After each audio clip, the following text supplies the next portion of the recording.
ಸ್ನೇಹಿತರೆ ನಮಸ್ಕಾರ, ನಾನು ರವೀಂದ್ರ ಜೋಶಿ. ರಣವೀರ್ ಅಲಹಾಬಾದಿಯ ಬಿಯರ್ ಬೈಸೆಪ್ಸ್ ಅನ್ನುವಂಥ ಯೂಟ್ಯೂಬ್ ಚಾನಲ್ನ ಪ್ರೆಸೆಂಟರ್ ಈತ.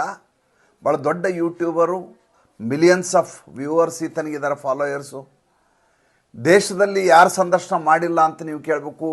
ಬಹಳಷ್ಟು ಗಣ್ಯರ ಸಂದರ್ಶನಗಳನ್ನು ಮಾಡಿದ್ದಾನೆ. ಜೊತೆಗೆ ಈತ ಒಂದು ರಿಯಾಲಿಟಿ ಶೋನಲ್ಲಿ ಕೂಡ ಆ್ಯಂಕರ್ ಆಗಿದ್ದಾನೆ. ಈ ರಣವೀರ್ ಅಲಹಾಬಾದಿಯ ಮತ್ತು ಸಮಯ ರೈನಾ ಅಂತ ಇನ್ನೊಬ್ಬ, ಇವರೊಂದು ರಿಯಾಲಿಟಿ ಶೋನಲ್ಲಿ ರಣವೀರ್ ಅಲಹಾಬಾದಿಯ ಸ್ಪರ್ಧಿಗೆ ಒಂದು ಪ್ರಶ್ನೆಯನ್ನು ಕೇಳ್ತಾನೆ. ಎಷ್ಟು ಅಂತ ನಿಮ್ಮ ಅಪ್ಪ ಅಮ್ಮ ಸೆಕ್ಸ್ ಮಾಡೋದನ್ನು ನೋಡ್ತೀಯಾ ಅಂತ ಒಂದು ಪ್ರಶ್ನೆಯನ್ನು ಕೇಳ್ತಾನೆ. ಅಂದರೆ ನೀನು ಕೂಡ ಇದನ್ನೇ ಮಾಡು ಅಂತ. ಇದು ಈಗ ಭಾಳ ದೊಡ್ಡ ಮಟ್ಟದಲ್ಲಿ ರಾಷ್ಟ್ರದಲ್ಲಿ ಚರ್ಚಿತ ಆಗ್ತಾ ಇರುವಂಥ ವಿಚಾರ. ಆತ ಮಾತನಾಡಿದ್ದಕ್ಕೆ ಇದು ಚರ್ಚೆ ಆಗೋದಲ್ಲ. ಇವತ್ತು ಯಾವ ಅಭಿರುಚಿಯನ್ನು ನಮ್ಮ ಈ ಪ್ರೆಸೆಂಟರ್ಗಳು, ಈ ನಿರೂಪಕರು, ಈ ಪಾಡ್ಕಾಸ್ಟರ್ಗಳು ಹುಟ್ಟು ಹಾಕ್ತಾ ಇದ್ದಾರೆ, ಯಾವ ರೀತಿಯ ಕಂಟೆಂಟ್ ಈಗ ಮಾರುಕಟ್ಟೆಯಲ್ಲಿ ಬಿತ್ತರಗೊಳ್ತಾ ಇದೆ, ಬಿಕ್ರಿ ಆಗ್ತಾ ಇದೆ ಅನ್ನೋದರ ಕುರಿತಾಗಿ ಚರ್ಚೆ ಆಗ್ತಾ ಇದೆ. ರಣವೀರ್ ಅಲಹಾಬಾದಿ ಯಾವಾಗ ಆ ಸ್ಪರ್ಧೆಯ ತಂದೆ ತಾಯಿಯ ಸೆಕ್ಸ್ ಬಗ್ಗೆ ಮಾತಾಡ್ದ, ಆವಾಗ ಈ ದೇಶ ಇದ್ದಕ್ಕಿದ್ದ ಹಾಗೆ ಕೆರಳಿ ಬಿಡತ್ತೆ. ಏಕೆಂದರೆ ತಂದೆ ತಾಯಿಯನ್ನು ನಾವು ದೇವರ ಸ್ಥಾನದಲ್ಲಿ ನೋಡುವಂಥ ಜನ ಈ ದೇಶದ ಜನ. ಯಾವುದೇ ಜಾತಿ, ಯಾವುದೇ ಪಂಗಡ, ಯಾವುದೇ ಸಮುದಾಯ, ಯಾರೇ ಇರಲಿ, ತೀರಾ ಮತ್ತು ತೀರಾ ಖಾಸಗಿಯಾದಂಥ ವಿಚಾರಗಳನ್ನ ಮೊದಲನೇದಾಗಿ ಯಾವುದೇ ವೇದಿಕೆಯಲ್ಲಿ ಮಾತನಾಡುವ ಪ್ರಶ್ನೆಯೇ ಬರೋದಿಲ್ಲ. ಅದು ಹಾಸ್ಯವಂತೂ ಆಗಲಿಕ್ಕೆ ಸಾಧ್ಯವೇ ಇಲ್ಲ. ಅದರಲ್ಲಿಯೂ ತಂದೆ ತಾಯಿಯನ್ನು ಬಳಸಿಕೊಂಡು ಅವರನ್ನು ಮಧ್ಯದಲ್ಲಿ ಎಳೆದು ತಂದು ತಾನು ಯಾವುದೋ ಕಾಮಿಡಿ ಮಾಡಿದ್ದೀನಿ ಅಂತ ತನ್ನ ಕಾಲರನ್ನು ಆತ ಹಾರಿಸಿಕೊಂಡ್ರೆ ಆತನ ಬಗ್ಗೆ ಸುಮ್ಮನೆ ಇರೋದು ಹೇಗೆ? ಇವತ್ತು ರಣವೀರ್ ಅಲಹಾಬಾದಿಯ ಬಿಯರ್ ಬೈಸೆಪ್ನ ರಣವೀರ್ ಅಲಹಾಬಾದಿಯ ಮತ್ತು ಸಮಯ ರೈನಾ ಈಗ ಈ ದೇಶದಲ್ಲಿ ಅತ್ಯಂತ ವಿವಾದಿತವಾದಂಥ ವ್ಯಕ್ತಿಗಳಾಗಿದ್ದಾರೆ. ಹಿಂದೊಬ್ಬ ಮುನಾವರ್ ಫಾರೂಕಿ ಅಂತಿದ್ದ, ಆತ ಕೂಡ ಇದೇ ರೀತಿಯಾದಂಥ ಉಪದ್ವ್ಯಾಪವನ್ನು ಮಾಡಿದ್ದ. ಮುನಾವರ್ ಫಾರೂಕಿಗೆ ಯಾವುದೇ ರೀತಿಯ ಶಿಕ್ಷೆ ಆಗಲಿಲ್ಲ. ಅದಾದ ತಕ್ಷಣ ಈ ದೇಶದ ಜನತೆ ಹಾಗಾದರೆ ಏನು ಮಾಡಿದರೂ ನಡೆದು ಹೋಗುತ್ತೆ ಅಂತ ತಿಳ್ಕೊಂಡ್ರು. ಈಗೊಂದು ಹೊಸ ಕಲ್ಚರ್ ಬಂದಿದೆ ಸರ್. ಏನದು ಕಲ್ಚರು ಅಂದರೆ ಸ್ಟ್ಯಾಂಡಪ್ ಕಾಮಿಡಿ ಅಂತ. ಸ್ಟ್ಯಾಂಡಪ್ ಕಾಮಿಡಿ ಅಂದರೆ ಒಂದು 25, 30, 50 ಹುಡುಗರು ಹುಡುಗಿಯರು ಕೂಡಿಸ್ಕೊಳ್ಳೋದು, ಒಂದು ಸಣ್ಣ ಹಾಲು, ಆ ಹಾಲಿನ ಡಲ್ ಲೈಟಿಂಗ್, ಈ ಪಬ್ಬು ಬಾರು ಅಂಥದ್ದು ಇರ್ತಲ್ಲ, ಅಂಥದ್ದೊಂದು ವಾತಾವರಣವನ್ನು ಸೃಷ್ಟಿ ಮಾಡೋದು. ಅಲ್ಲಿ ಒಬ್ಬ jeans pant, T shirt, black T shirt ಹಾಕ್ಕೊಂಡು ಒಬ್ಬ ಸಾಫ್ಟ್ವೇರ್ ಇಂಜಿನಿಯರ್ ಥರದವನು ಅಲ್ಲಿ ಬಂದು ನಿಲ್ತಾನೆ ಮೈಕ್ ಹಿಡ್ಕೊಂಡು. ಆತ ಉಪದ್ವ್ಯಾಪವನ್ನು, ಅಸಹ್ಯವನ್ನು, ಅಶ್ಲೀಲವನ್ನು, ಜೋಕು ಅನ್ನುವ ರೀತಿಯಲ್ಲಿ ಆರೋಪಿಸಿ ಮಾತಾಡ್ತಾನೆ. ಅಲ್ಲಿ ಕೂತವರೆಲ್ಲ ನಗ್ಲಿಕ್ಕೆ ಶುರು ಮಾಡ್ತಾರೆ. ನೀವು ಇದನ್ನು ನೋಡಿದರೆ ಇವ್ರು ಯಾಕೆ ನಗ್ತಾ ಇದ್ದಾರೆ ಅಂತ ನಮ್ಗೆ ಅಚ್ಚರಿ ಆಗುತ್ತೆ. ಯಾವ ವಿಷಯಕ್ಕೆ ಇವ್ರು ನಕ್ಕರು, ಈತ ಏನು ಹೇಳ್ದ ಮತ್ತು ಅವ್ರು ಯಾಕೆ ನಕ್ಕರು, ಎರಡೂ ನಮ್ಗೆ ಅರ್ಥ ಆಗೋದಿಲ್ಲ. ಅದು ಒಂದೋ ಕನ್ನಡದಲ್ಲಿರುತ್ತೆ, ಇಲ್ಲ ಇಂಗ್ಲೀಷಲ್ಲಿರುತ್ತೆ, ಹಿಂದಿಯಲ್ಲಿರುತ್ತೆ, ನಮಗೆ ಅರ್ಥವಾಗುವ ಭಾಷೆಯಲ್ಲೇ ಇರುತ್ತೆ. ಆದರೆ ಅದು ನಮಗೆ ಜೋಕ್ ಅನಿಸೋದಿಲ್ಲ. ಆದರೆ ಎದುರು ಕೂತವ್ರಿಗೆ ಅದು ಜೋಕ್ ಅನಿಸುತ್ತೆ, ಅವ್ರೆಲ್ಲ ಹೋ ಅಂತ ನಗ್ತಾರೆ.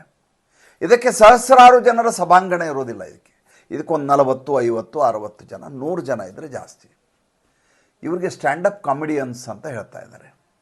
ಈ ಸ್ಟ್ಯಾಂಡಪ್ ಕಾಮಿಡಿಯನ್ಸು ಈ ದೇಶದ ಯುವ ಜನತೆಯಲ್ಲಿ ಒಳ್ಳೆಯ ಸುಗ್ರಾಸವಾದಂಥ ಹಾಸ್ಯವನ್ನು ಕೊಟ್ಟು ನಗಿಸಿದರೆ ನಮ್ಮದೇನು ಅಭ್ಯಂತರವೇ ಇರಲಿಲ್ಲ.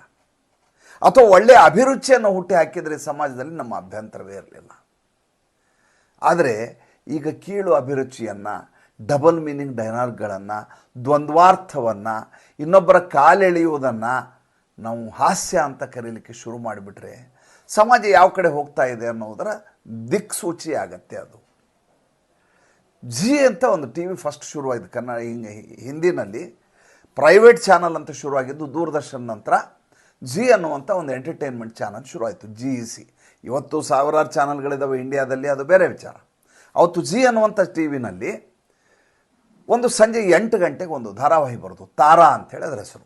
3 ಹುಡುಗಿಯರ ಕಥೆ, ಅದು 3 ಯುವತಿಯರ ಕಥೆ.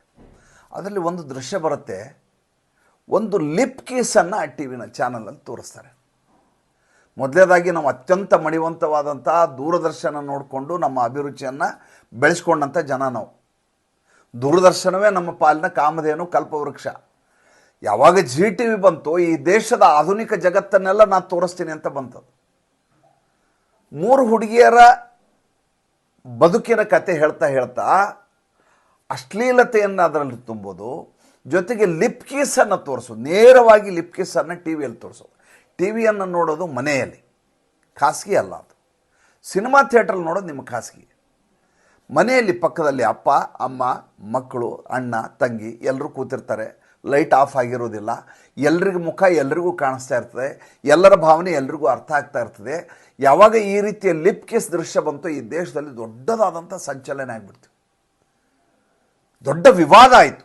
ಏನು ಟಿ ವಿನಲ್ಲಿ ಈ ರೀತಿ ನೀವು ಲಿಪ್ ಕಿಸ್ ಎಲ್ಲ ತೋರಿಸ್ತಾ ಇದ್ರಿ, ಹಾಗಾದರೆ ಮುಂದಿನ ದಿವಸದಲ್ಲಿ ಬೆಡ್ರೂಮ್ ದೃಶ್ಯವನ್ನು ತೋರಿಸಿದ್ರು ಅಚ್ಚರಿ ಇಲ್ಲ, ಪ್ರಾರಂಭದಲ್ಲಿ ಹೀಗಾದರೆ ಹೇಗೆ ಅನ್ನುವಂಥ ದೊಡ್ಡದಾದಂಥ ಚರ್ಚೆಗೆ ಗ್ರಾಸ ಆಗಬಲ್ಲಂಥ, ಮಂಥನ ಮಾಡಬಲ್ಲಂಥ ವಿಷಯ ಚರ್ಚೆಗೆ ಬಂತು. ಕಾಲಘಟ್ಟ ಮುಂದೆ ಹೋಗ್ತಾ ಹೋಗ್ತಾ ಈಗ ಬಂದಿರುವಂಥ ನೆಟ್ಫ್ಲಿಕ್ಸು ಅಮೆಝಾನ್ಗಳನ್ನು ನೋಡಿ. ನೀವು ಸಿನಿಮಾಗಳನ್ನ ಬಿಟ್ಬಿಡಿ, ಸಿನಿಮಾ ಈಸ್ ಅ ಚಾಯ್ಸ್, ನೀವು ಹೋಗ್ತೀರಿ ಬೇಡಾರು ಬಿಡ್ತೀರಿ. ನೆಟ್ಫ್ಲಿಕ್ಸ್ ಮತ್ತು ಅಮೆಝಾನ್ಗೆ ಚಾಯ್ಸ್ ಅಂತ ಇರೋದಿಲ್ಲ. ನೀವು ಬಟನ್ ಒತ್ತಾಗ ನಿಮ್ಗೆ ಕಾಣುತ್ತೆ, ನಿಮಗೆ ವಿವೇಚನೆ ಇದ್ದರೆ ನೀವು ನೋಡೋದಿಲ್ಲ. ಆದರೆ ನಿಮ್ಮ ಮಕ್ಕಳಿದಾರಲ್ಲ, 18 ವರ್ಷದ ಕೆಳಗಿನ ಮಕ್ಕಳು, 20 ವರ್ಷದವರು, ಅವ್ರು ಬೇಕು ಅಂದರೂ ಬೇಡ ಅಂದರೂ ಅವ್ರ ಕಣ್ಣೆದುರಿಗೆ ಬರುತ್ತೆ.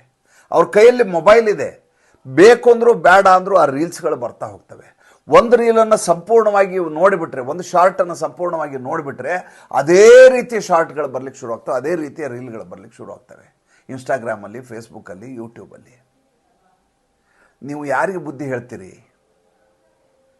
ಅಂದರೆ ಸಮಾಜದ ದಿಕ್ಕು ದೆಸೆಯನ್ನು ಹೇಗೆ ಬೇಕೋ ಹಾಗೆ ತಿರುಗಿಸಬಲ್ಲಂಥ, ಮನುಷ್ಯನ ಸಂಪೂರ್ಣವಾದ ಸ್ಥಿಮಿತದ ಮೇಲೆ ತನ್ನ ಹಿಡಿತವನ್ನು ಸಾಧಿಸಬಲ್ಲಂಥ ಭಾಳ ದೊಡ್ಡ ಶಕ್ತಿಗಳು ಈ ದೇಶದಲ್ಲಿ ಕೆಲಸ ಮಾಡ್ತಾ ಇರ್ತವೆ. ನಾವು ಅದರ ಬಗ್ಗೆ ಗಮನಿಸೋದೇ ಇಲ್ಲ.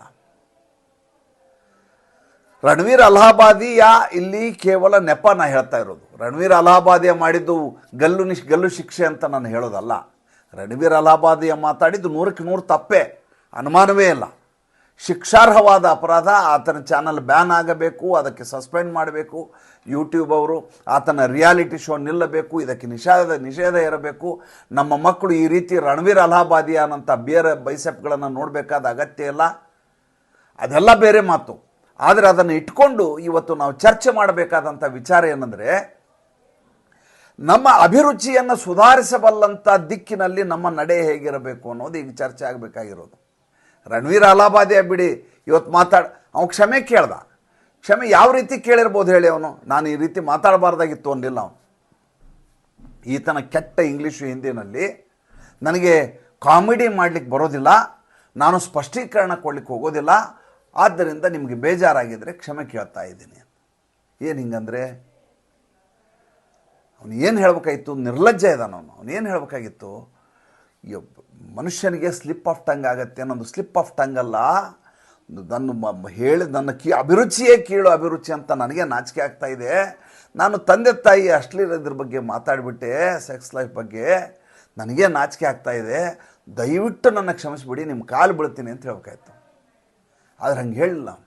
ನಾನು ಕಾಮಿಡಿ ಮಾಡಲಿಕ್ಕೆ ಬರಲ್ಲ, ಆದ್ದರಿಂದ ಇಂಥ ತಪ್ಪಾಗಿದೆ, ಪ್ರಮಾದ ಆಗಿದೆ, ನಾನು ಸ್ಪಷ್ಟೀಕರಣ ಕೇಳಲಿಕ್ಕೆ ಹೋಗೋದಿಲ್ಲ, ಕ್ಷಮೆಯನ್ನು ಕೇಳ್ತೀನಿ ಅಂತ. ಇದು ಯಾವ ರೀತಿ ಕ್ಷಮೆ ಕೇಳಿದ್ರಿ? ಅಂದರೆ ಈತನ ಉದ್ದಟತನದ ಪರಮಾವಧಿಯನ್ನು ನೋಡಿ ನೀವು. ರಣವೀರ್ ಅಲಹಾಬಾದಿಯನ್ನು ಉದ್ದಟತನದ ಪರಮಾವಧಿ ಈ ದೇಶದಲ್ಲಿ ಹೇಗಿದೆ ಅಂದರೆ, ಎಲ್ಲದಕ್ಕೂ ನಾವು ಅಭಿವ್ಯಕ್ತಿ ಸ್ವಾತಂತ್ರ್ಯ ಅಂತೀವಿ.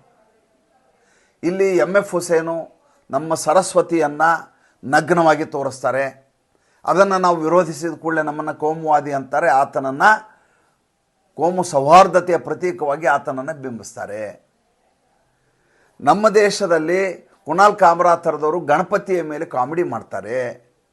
ನಮ್ಮ ದೇಶದಲ್ಲಿ ಲಾಫ್ಟರ್ ಚಾಲೆಂಜ್ ಹೆಸರಿನಲ್ಲಿ ಬಾಯಿಗೆ ಬಂದ ಹಾಗೆ ನಮ್ಮ ದೇವತೆಗಳನ್ನ ಬೈತಾರೆ, ಮೋದಿಯನ್ನು ಬೈತಾರೆ, ದೇಶವನ್ನು ಬೈತಾರೆ. ಅದರ ಬಗ್ಗೆ ಯಾರೂ ಪ್ರಶ್ನೆ ಎತ್ತೋದಿಲ್ಲ. ಆತನನ್ನು ಯಾವಾಗ ನಾವು ವಿವಾದಯುತ ವ್ಯಕ್ತ ಮಾಡ್ತೀವೋ ಅವನು ಕರ್ಕೊಂಬಂದು ಬಿಗ್ ಬಾಸಲ್ಲಿ ಕೂಡಿಸಿ ಆತನ ದೊಡ್ಡ ಸೆಲೆಬ್ರಿಟಿ ಮಾಡಿಬಿಡ್ತಾರೆ.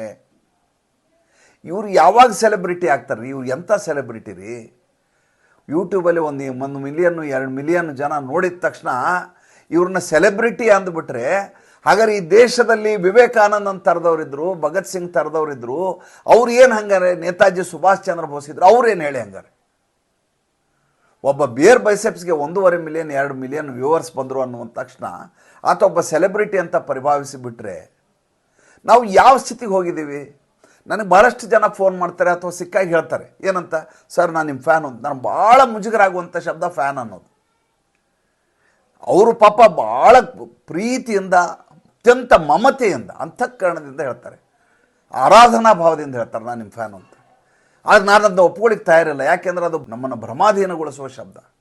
ನಿಮ್ಮ ವಿಡಿಯೋಗಳನ್ನು ನೋಡ್ತೀನಿ ಅಂದರೆ ಭಾಳ ಸಂತೋಷ ಪಡ್ತೇನೆ, ನಿಮ್ಮನ್ನು ಫಾಲೋ ಮಾಡ್ತೀನಿ ಅಂದರೆ ಭಾಳ ಸಂತೋಷ ಪಡ್ತೇನೆ. ಫ್ಯಾನ್ ಅಂದ ತಕ್ಷಣ ನಾನು ಮಾಡಿದ್ದನ್ನೆಲ್ಲ ಒಪ್ಕೋಬೇಕಂತ ಎಲ್ಲಿದೆ ಹೇಳಿ ನೋಡೋಣ. ಇವತ್ತಾಗಿರೋದು ಅದು ಯುವ ಜನತೆಯನ್ನು ದಾರಿ ತಪ್ಪಿಸುವ ಕೆಲಸ ಆಗ್ತಾ ಇರೋದು. ಈ ಲಾಫ್ಟರ್ ಚಾಲೆಂಜು, ಈ ಸ್ಟ್ಯಾಂಡಪ್ ಕಾಮಿಡಿ ಅನ್ನೋವಿದಾವಲ್ಲ ನೋಡಿ, ಇದೇ ದೇಶದಲ್ಲಿ ರಾಜು ಶ್ರೀವಾಸ್ತವ್ ಥರದ ಇದ್ದರು, ಪಾಪ ತೀರ್ಕೊಂಡ ಇತ್ತೀಚೆಗೆ. ಆತ ಹಾಸ್ಪಿಟ್ಲಲ್ಲಿ ಅಡ್ಮಿಟ್ ಆಗಿದ್ದ. ಆತನ ರಾಜು ಶ್ರೀವಾಸ್ತವ್ ಅಂತೇಳಿ ನೀವು ಯೂಟ್ಯೂಬು ಫೇಸ್ಬುಕ್ ಎಲ್ಲೇ ಹೋಗಿ ಆತನ ಕಾಮಿಡಿಗಳನ್ನು ನೋಡಿ, ನಿಮ್ಗೆ ಎಲ್ಲಿಯೂ ಮುಜುಗರ ಆಗೋದಿಲ್ಲ ರೀ. ಒಂದೇ ಒಂದು ಸಲ ನಿಮಗೆ ಬೇಜಾರಾಗೋದಿಲ್ಲ. ಮಿಮಿಕ್ರಿ ಇದ್ದಾನೆ ನಮ್ಮ ಕನ್ನಡದವರು, ಅವ್ರದ್ದು ಯಾವುದೇ ಕಾಮಿಡಿ ನೋಡಿ ನಿಮಗೆ ಎಲ್ಲಿಯೂ ಬೇಜಾರಾಗೋದಿಲ್ಲ.